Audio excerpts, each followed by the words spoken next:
അധ്യാപകന്റെയും അച്ഛന്റെയും അമ്മയുടെയും ഒക്കെ കാല് തൊട്ട് വന്ദിക്കണം.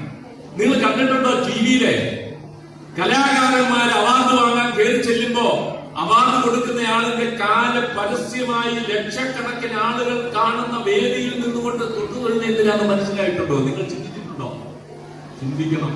ഇതാ നമ്മളുടെ ഉള്ളിലുള്ള അഹങ്കാരം അവരുടെ കാൽക്കൽ സമർപ്പിച്ചിട്ട് നമ്മൾ ഉയരത്തിലേക്ക് കടന്നു നിന്നതിന്റെ അംഗീകാരം ഏറ്റുവാങ്ങുകയാണ്. നമ്മുടെ അഹങ്കാരം അവരുടെ കാൽക്കൽ സമർപ്പിക്കലാണ് കാലുതൊട്ട് വന്ദിക്കൽ. അതൊരു കുറ്റമായിട്ടൊന്നും കാണണ്ട. നമ്മുടെ സംസ്ഥാനത്തിൽ വലിയ കുറ്റമാണെന്ന് പറഞ്ഞൊരു സാഹചര്യമുണ്ട്.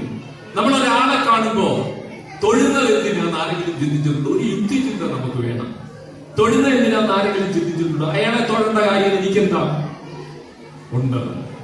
അയാളിലെ ദൈവിക ഭാവത്തെയാണ് നമ്മൾ തൊഴുന്നത്, അയാളെ അല്ല. ഒരാളെ കാണുമ്പോ ഇങ്ങനെ രണ്ട് കൈയും എടുത്ത് വണങ്ങുന്നു എങ്കിൽ അയാളിലെ ദൈവിക ഭാവത്തെ നമ്മൾ തൊഴുന്നു എന്ന് കണക്കാക്കണം. നമ്മുടെ കുട്ടികൾ അതൊക്കെ പഠിക്കണം. അതൊന്നും അപമാനമല്ലാതെ തിരിച്ചറിയണം.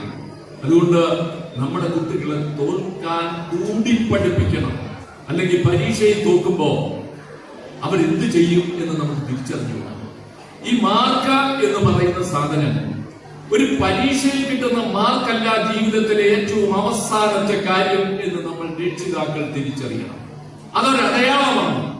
ജീവിതത്തിലെ അനേകം പരീക്ഷണങ്ങളിൽ ഒരു പരീക്ഷണത്തിന്റെ മാത്രം അടയാളമാണ് മാർക്ക്. മാർക്ക് എന്ന് പറഞ്ഞാൽ അടയാളം എന്നേ അർത്ഥമുള്ളൂ. ഒരു പരീക്ഷയിൽ ഒന്നാമനായില്ല എന്നത് ഗുരുതരമായ കുറ്റമല്ല. കോഴിക്കോട്ട് മീൻചന്ത സ്കൂളിൽ നടത്തിയ ഒരു അന്വേഷണമുണ്ട്. ആ അന്വേഷണത്തിന്റെ റിപ്പോർട്ട് കണ്ടാൽ നമ്മൾ ഞെട്ടും. ആ അന്വേഷണ റിപ്പോർട്ടിൽ ആദ്യത്തെ 5 സ്ഥാനങ്ങൾ നേടിയ ആളുകൾ സാഹചര്യം വന്നാൽ നമ്മൾ ദുഃഖിക്കേണ്ടി വരും. എവിടെയൊക്കെ തോൽക്കണം എന്നവരെ പഠിപ്പിക്കണം. എവിടെയൊക്കെയാണ് തോൽക്കേണ്ടത്? അച്ഛന്റെയും അമ്മയുടെയും മുമ്പിൽ. എന്തുകൊണ്ട് അച്ഛന്റെയും അമ്മയുടെയും മുമ്പിൽ തോൽക്കണം? നമുക്ക് ജന്മം നൽകി കൈ പിടിച്ച് നടത്തി അമ്പിളിയമ്മാവനെ കാണിച്ച ആഹാരം വറ്റി വാരി തന്ന് നടക്കാനും ചിന്തിക്കാനും ചിരിക്കാനും പഠിപ്പിച്ച് ഏതു പ്രതിസന്ധിയിലും മക്കൾക്ക് നന്മ വരണമേ എന്നുള്ളുരുകി പ്രാർത്ഥിച്ച അവർ നമുക്ക് വേണ്ടി ചെലവാക്കിയ സമയത്തിന്റെയും സമ്പത്തിന്റെയും ഒന്നും കണക്കെഴുതി സൂക്ഷിക്കാത്ത അച്ഛനെയും അമ്മയെയും സംരക്ഷിക്കാൻ, അവരെ കുറിച്ച് ചിന്തിക്കാൻ, വാർദ്ധക്യത്തിൽ അവരുടെ അവസ്ഥ കണ്ട് മനസ്സിലാക്കാനും അവരുടെ വാക്കുകൾ കേൾക്കാനുള്ള കാതും കാണാനുള്ള കണ്ണും, മരണശൈലിയിൽ കിടക്കുമ്പോ മടിയിൽ തലവെച്ച് അവർക്ക് ആശ്വാസവചനങ്ങൾ പകർന്നു കൊടുക്കാനും ധൈര്യം പകർന്നു കൊടുക്കാനും നമുക്ക് കഴിയുമ്പോഴാണ് അച്ഛനും അമ്മയോടും നമുക്കുള്ള ബാധ്യത നമ്മുടെ കടത്തിന്റെ ഒരു ചെറിയ അളവെങ്കിലും തീർക്കാൻ നമുക്ക് കഴിയുക. അല്ലെന്ന് പറയാമോ? നിങ്ങളൊന്ന് ഓർക്കണം, അച്ഛനും അമ്മയും കിടന്ന കട്ടിൽ അവിടെ കിടപ്പുണ്ട്. നാളെ നമ്മളത് കിടക്കേണ്ടി വരും.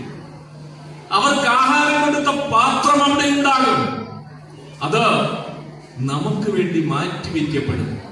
എന്തിനേറെ ഈ മരിച്ചുപോയ ആളുകൾക്ക് വേണ്ടി പലരും ചെയ്യുന്നതൊന്നും, പിന്നീട് ചെയ്യുന്ന കർമ്മങ്ങളൊന്നും മരിച്ചവർക്ക് വേണ്ടിയല്ല, ജീവിച്ചിരിക്കുന്നവർ കാണാനാണെന്ന് നമ്മൾ തിരിച്ചറിയണം.